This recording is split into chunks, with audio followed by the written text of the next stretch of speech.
Episode 20 की शुरुआत में हमें दिखाया जाता है फ्रीजा बाहर आकर साइड में देखता है और घूरता है कि आखिर मेरे साथ यहाँ क्या होने वाला है। लेकिन जो फ्रीजा है वो बहुत ज़्यादा सीरियस खड़ा होता है। तभी ज़ोल्बे आगे आकर कहता है कि माय लॉर्ड, ये मैं हूँ, आपका एक वफादार नौकर। फ्रीजा पूछता है तो तुमने इतना ज़्यादा टाइम क्यों लगाया, तुमने मुझे पहले जिंदा क्यों नहीं किया। वो उसे बताता है कि असल में हमें नहीं पता था कि हम आपको ज़िंदा भी कर सकते हैं, फिर हमने थोड़ा सा दिमाग लगाया और फिर तभी फ्रीजा थोड़ा सा हंसता है और कहता है कि असल में मैं कहूँ तुमने मुझे इसलिए ज़िंदा किया है क्योंकि अब तुम्हारी बेइज्जती वगैरह हो रही होगी और तुमने सोचा होगा कि जब तक मेरी ज़रूरत ना पड़े हम जिंदा ना करें। यही बात है ना। वैसे बाहर आकर थोड़ा अच्छा लग रहा है और तभी ज़ोल्बे उसके पीछे चलता हुआ आता है और आकर कहता है कि असल में हमने आपको ज़िंदा किया है ड्रैगन बॉल की मदद से। फ्रीजा कहता है इसका मतलब तुमने प्लैनेट नेमिक के खंडरों को ढूंढ लिया है। ज़ोल्बे बताता है नहीं, ऐसा नहीं हुआ है, असल में हमने पृथ्वी की ड्रैगन बॉल से आपको ज़िंदा किया है और आपके टुकड़े मंगाए हैं। तभी उसका एक साथी बोलता है कि हाँ फ्रीजा, हमने आपकी बहुत ज़्यादा मदद की है ताकि आप ज़िंदा हो सके। फ्रीजा कहता है कि अच्छा अब ये कौन है। ज़ोल्बे बताता है ये हमारे काबिल योद्धा है, बिल्कुल डिटोरिया की तरह, जिस तरह डिटोरिया काफ़ी ज़्यादा ताकतवर था। फ्रीजा को गुस्सा आता है और कहता है कि इस नालायक की तुलना मेरे डिटोरिया से मत करो, वो बहुत ज़्यादा काबिल योद्धा थे। और फिर वो उसे बताता है कि तुमने मुझे पहले ज़िंदा क्यों नहीं किया। वो दोनों माफ़ी मांगते हैं। तभी फ्रीजा बताता है कि वो बहुत ही खौफनाक जगह थी, हर दिन बहुत बेकार होता था, वो बहुत ही गजब का नरक था, वहाँ पर मुझे बहुत ज़्यादा सताया जाता था, वहाँ का एक एक पल मुझे सदिया जैसा लगता था और वहाँ अजीब से गुड्डे मेरा मजाक उड़ाते थे। तभी फिर वो गुस्से में पीछे मुड़कर देखता है। फिर से ज़ोल्बे उससे माफ़ी मांगता है और कहता है मुझे माफ़ कर देना, हम चाहते तो आपको थोड़ा जल्दी ज़िंदा कर सकते थे पर हम नहीं कर पाए। फिर तभी जो फ्रीजा है वो कहता है कि अब मुझे उनसे बदला लेना होगा। ज़ोल्बे उसे बदला लेने से मना करता है पर फ्रीजा कहते हैं तो ज़िंदा होने का फ़ायदा है कि अगर मैं उससे बदला ना लूँ। और फिर ज़ोल्बे उसे बताता है कि वो बहुत ज़्यादा ताकतवर है। फ्रीजा कहता है कि तुम्हें क्या लगता है कि मैं कमज़ोर हूँ। ज़ोल्बे कहता है मैं जानता हूँ आप सबसे ताकतवर है, पर अब वो इतना ताकतवर हो चुका है कि अब वो माजिम्बो जैसे को टक्कर दे पा रहा है। तभी उसका आदमी भी आगे बढ़ता है और कहता है कि हमें उन सैयन को भूल जाना चाहिए। फ्रीजा को गुस्सा आता है और फ्रीजा उसे एनर्जी मारता है और उसके जोड़ को तोड़ देती है। और फ्रीजा उसकी जोड़ को तोड़ने के बाद खड़ी होकर कहती है कि तुम कभी भी डिटोरिया जैसे या मेरे पहले योद्धा जैसे नहीं हो सकते। वो किसी सैयन से या किसी भी चीज़ से नहीं डरा करते थे, वो लड़ने के लिए हमेशा तैयार रहते थे। तभी वो बंदा उसने माफ़ी मांगता है और कहता है कि मुझे माफ़ कर दो लॉर्ड फ्रीजा। फ्रीजा कहता है वैसे भी तुम्हें मार कर मेरा कोई फ़ायदा नहीं होने वाला, पर यह उन लोगों के लिए मिसाल है जो तुम्हें पड़ा हुआ देख रहे हैं। तभी ज़ोल्बे कहता है आपका क्या प्लान है, वो तो बहुत ज़्यादा ताकतवर हो चुके हैं। फ्रीजा उसे कहता है कि असल में जो मेरे डैड है वो मुझे कहा करते थे कि ज़िंदगी में कभी माजिम्बो और वीरुस को टक्कर देना, पर मैं उनसे कभी नहीं मिला। और रही बात सैयन की, तो जो सैयन है मैं उन्हें टक्कर ज़रूर दूंगा, क्योंकि मेरा जो शरीर है मैंने उसे कभी भी ट्रेनिंग नहीं की क्योंकि मुझे उसकी ज़रूरत ही नहीं पड़ी। मैंने जिससे भी लड़ाई की अपनी मैंने फर्स्ट फॉर्म में ही हरा दिया, पर मुझे नहीं लगा था कि मुझे ये दिन भी देखने को मिलेगा। हम थोड़ा सा वेट करेंगे, लगभग हम 4-5 महीने बाद उनसे ज़रूर लड़ेंगे और मैं उनसे बदला लेने के लिए तैयार हो जाऊँगा, क्योंकि मेरे शरीर को आज तक ट्रेनिंग की ज़रूरत नहीं पड़ी। तो ट्रेनिंग करते ही मेरे शरीर के अंदर जितनी भी काबिलियत छुपी हुई है वो सब बाहर आ जाएगी। और ये सुनकर उसके सारे के सारे साथी थोड़े से दंग रह जाते हैं। सीन शिफ्ट होता है लॉर्ड वीरुस के प्लैनेट की तरफ, जहाँ पर विश खड़ा हुआ देखता है गोकू और वेजिटा बहुत ही खतरनाक तरीके से ट्रेनिंग करते रहते हैं और एक दूसरे के ऊपर अटैक करते रहते हैं और उन दोनों की टक्कर बराबरी पर चलती है। और विश के प्लैनेट पर वो दोनों के दोनों अपनी बेस फॉर्म में लड़ते रहते हैं। विश कहते हैं इतना काफ़ी नहीं है, तुम्हें थोड़ा सा और ध्यान लगाना होगा, अपनी छुपी हुई सारी एनर्जी को बाहर निकालो, तुम्हें ये करना होगा। फिर तभी दोनों हवा में उड़कर जाते हैं, एक दूसरे के ऊपर अटैक करने लगते हैं। गोकू वेजिटा के अटैक को रोकता है और वेजिटा गोकू के। तभी वो दोनों एक दूसरे को मुक्का मारते हैं और उनके अंदर से एक नीले कलर की एनर्जी निकल कर आती है और वो दोनों देखते हैं कि ये क्या था। विश सोचता है असल में ये मैंने सोचा था उससे भी ज़्यादा जल्दी हो गया है, ये दोनों कमाल के हैं। तभी उनके पीछे से लॉर्ड वीरुस चलते हुए आते हैं।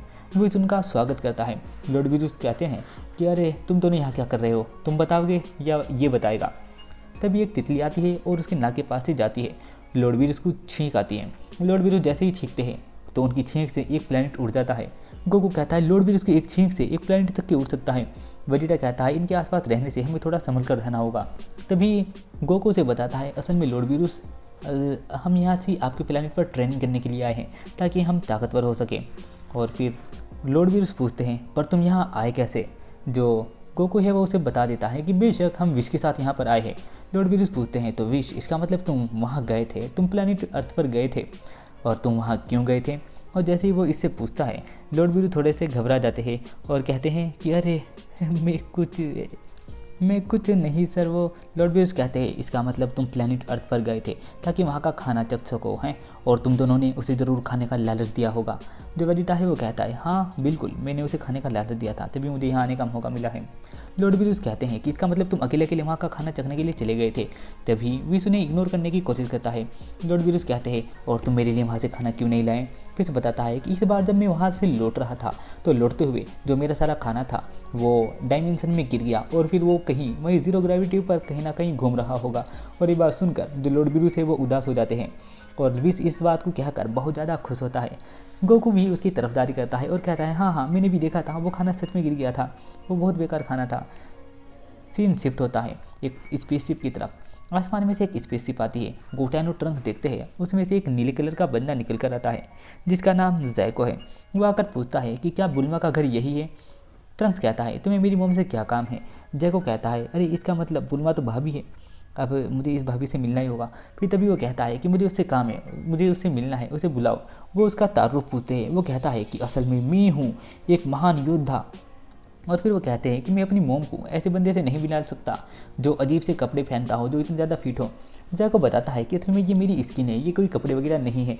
और फिर गोटेन कहता है, तुम्हारा मास्क कितना अजीब है। जैको बताता है, ये कोई मास्क नहीं है, ये मेरा असली का चेहरा है। फिर वो दोनों जाकर उसे छेड़ने शुरू कर देते हैं, और तभी गोटेन उसका कान पकड़ता है और उसका कान टूट जाता है और गोटेन के हाथ में आ जाता है। गोटेन कहता है, मुझे नहीं पता था इसका कान इतना कमज़ोर होगा। जैको आकर कहता है, अरे बेवकूफ़ हो, ये मेरा कान नहीं है, ये तो मेरी बात करने की मशीन है, तुमने ये ले ली। फिर वो कहते हैं कि आखिर तुम हो कौन। जैको बताता है, मैं हूँ space petrol delta, power ranger SPD। वो बताता है कि मैं स्पेस पेट्रोल का रक्षक हूँ, जो पूरी दुनिया की रक्षा करते हैं, उनमें से एक इलाइट ऑफिसर। तभी वहाँ पर बुल्मा चलती हुई आती है, और बुल्मा के आते ही वो दोनों के दोनों उसकी स्पेसशिप छेड़ने लगते हैं। जैगो ने स्पेसशिप में मना करता है और कहता है उसे मत छेड़ो, वो कोई बच्चों का खेल नहीं है। और तभी वो पूछता है कि मैं यहाँ उस इंसान से मिलने आया हूँ जिसने फ्रीजा को हराया था। बुल्मा उसे बताती है, उसे मेरे बेटे ने काटा था और एक बंदे ने होने हराया था। वो पूछते हैं, क्या तुम्हारे बेटे ने। वो बताती है, हाँ उसने। ये सुनकर जैगो डर जाता है और कहता है, क्या इस बच्चे ने उसे हराया था। बुल्मा उसे बताती है, नहीं वो फ्यूचर से आया था, जो टाइम मशीन में बनाने वाली हूँ वो उससे फ्यूचर से आया था और आकर उसने उस फ्रीजा को काटा। आखिर ये बच्चा वही है। वो कहता है कि क्या एक इंसान उसे कैसे काट सकता है। वो बताती है, असल में ये कोई इंसान नहीं है, ये सैयन है, जिन बच्चों को तुम देख रहे हो। और ये सुनकर वो घबरा जाता है और कहता है, इसका मतलब तुम्हारे पति भी सैयन होंगे। वो बताती है, हाँ वो सैयन है। और ये सुनकर वो घबरा जाता है और बुल्मा कहती है, हे दोनों के दोनों स्पेसशिप से नीचे उतरो। जैगो कहता है, कोई बात नहीं, तुम आसानी से खेल सकते हो। और वो दोनों उस स्पेसशिप को छेड़ने लगते हैं। ट्रंक्स एक बटन दबाता है, उस स्पेसशिप का ढक्कन बंद हो जाता है। बुल्मा उनके ऊपर चिल्लाती है, और लेकिन वो दोनों उसकी बात नहीं सुनते और अपने खेल में लगे रहते हैं। तभी जैगो सोचता है, इसका मतलब तुम उस इंसान को भी जानती होगी जिसने फ्रीजा को पहले हराया था। बुल्मा कहती है, हाँ जिसने उसे प्लेनेट नामिक पर हराया था, हाँ मैं जानती हूँ, वो गोकू है और अभी लेकिन वो यहाँ पर नहीं है। वो पूछता है वो कहाँ है। वो बताती है कि वो लॉर्ड वीरूस के प्लेनेट पर ट्रेनिंग कर रहा है। जैगो कहता है, ये तो किससे कहानियाँ हैं, तुम्हें पता है ना, तुम मेरे साथ मजाक कर रही हो। बुल्मा उसे बताती है कि नहीं, मैं पिछले साल उससे मिल चुकी हूँ, हम 1 साल पहले मिले थे। वो कहता है, क्या तुम मजाक कर रही हो। वो कहती है, नहीं मैं कोई मजाक नहीं कर रही। जैको उसे कहता है कि देखो मेरे साथ मजाक करना बंद करो, क्योंकि यहाँ पर फ्रीजा आ रहा है, 1000 सैनिक लेकर वो पूरी पृथ्वी पर अटैक करने वाला है और पूरी पृथ्वी को तबाह कर देगा, फटाफट से उसे यहाँ बुलाओ। बुल्मा ये सुनकर घबरा जाती है और कहती है वो अपनी सेना को लेकर कब आ रहा है। वो उसे बताता है कि वो जल्दी ही यहाँ आ रहा है, और ये देखो वो ऐसा दिखता है। जो बुल्मा है उसकी ड्राइंग को देखकर कहती है, छी कितनी गंदी ड्राइंग है, ऐसी तो पीयूष को जी बनाता है।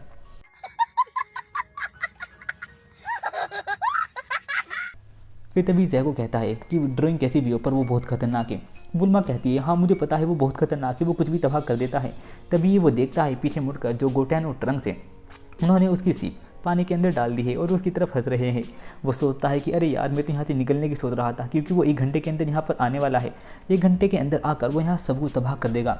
और ये सुनकर बुल्मा बहुत ज़्यादा घबरा जाती है और बुल्मा भागी हुई जाती है और खाना लेकर आती है और कहती है, विश ये डिलीशियस केक आपका वेट कर रहा है, आ जाइए। जैको पूछता है, तुम ये क्या कर रही हो।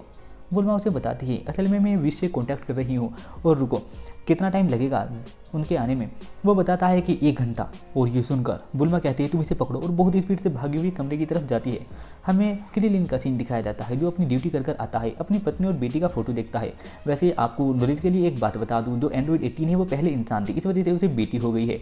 और क्रिलिन के पास फ़ोन आता है। क्रिलिन कहता है बुलवा मैं तुमसे बाद में बात करूंगा, अभी मैं ड्यूटी पर हूँ। बुलवा उसे जैसे ही बताती है कि फिरिज़ा अटैक करने वाला है 1 घंटे के अंदर, ये सुनकर क्रिलिन घबरा जाता है और कहता है टेंशन मत लो, मैं अभी आ रहा हूँ और मैं अभी यहाँ से निकल रहा हूँ, बाकी लोगों को भी कॉन्टैक्ट करो। फिर क्रिलिन अपने घर जाता है, 18 से कपड़े देती है। क्रिलिन कहता है यकीन नहीं होता इन कपड़ों को दोबारा पहनने का मौका मिलेगा। 18 कहती है अगर तुम चाहो तो मैं भी तुम्हारे साथ चल सकती हूँ, क्योंकि गोगो के बाद मैं यहाँ सबसे ताकतवर हूँ। जो क्रिलिन है वो कहता है नहीं, तुम्हें यहीं रहना होगा और मरीन का ध्यान रखना होगा। फिर तभी वो उसके बाल काटती है और कहती है तुम्हें ऐसे रहना तो पहले पसंद था। क्रिलिन कहता है हाँ मुझे पहले गंजा रहना बहुत ज़्यादा पसंद था, लेकिन फिर अब मैंने बाल रोकने शुरू कर दिए हैं, पर तुम घबराओ मत, मैं इस बार जिंदा वापस आऊँगा। 18 कहती है हाँ अपना वादा याद रखना। क्रिलिन जाते हुए कहता है कि हे मैं जा रहा हूँ और मेरे लिए खाना बनाकर ज़रूर रखना, क्योंकि इस बार मैं मरने नहीं वाला। जो 18 है वो कहती है अपना ध्यान रखना। हमें क्रिलिन का सीन दिखाया जाता है जो मास्टर रोशी को अपने साथ लेकर आता है। तभी उसके पास से टियान उड़ा हुआ आता है। क्रिलिन उसका इस्तकबाल करता है और कहता है वेलकम बैक। और फिर तभी वहाँ पर गोहान और पिकोलो भी उड़े हुए आते हैं। क्रिलिन कहता है अब तो तुम्हारी शादी हो चुकी है गोहान, तुम्हें अपने बीवी बच्चों का ध्यान रखना चाहिए। जो गोहान है वो कहता है हाँ यार कहते तुम सही रहे हो, पर मुझे जल्दी से काम ख़त्म कर उन दोनों से जाकर मिलना है। तभी उन्हें वो एनर्जी महसूस होती है। वो कहते हैं कितनी ज़बरदस्त एनर्जी है, सोचा नहीं था कि इससे दोबारा मुलाकात होगी। और फिर तभी हमें फिरिज़ा दिखाया जाता है जो कि उड़ा हुआ आ रहा है और कहता है कि तुम्हें इसका एड्रेस कैसे मिला, तुम्हें उन सैयन योद्धाओं का पता कैसे चला कि वो यहाँ रहते हैं। जोल्बे कहता है कि ये हमारी नई टेक्नोलॉजी की वजह से मिला है, हमने काफ़ी ज़्यादा खोज और रिसर्च कर ली है, हम काफ़ी आगे आ गए हैं। वो सब के सब योद्धा एक जगह आकर खड़े हो जाते हैं। पिकोलो कहता है वो आ ही गया, चलो साथ मिलकर उसे देखते हैं कि वो क्या कर सकता है। और ये वाला एपिसोड यहीं पर खत्म हो जाता है। इसी प्रकार की वीडियो देखने के लिए हमारे चैनल को सब्सक्राइब करना ना भूलिए। मिलता हूँ नेक्स्ट एपिसोड में, तब तक के लिए बाय बाय।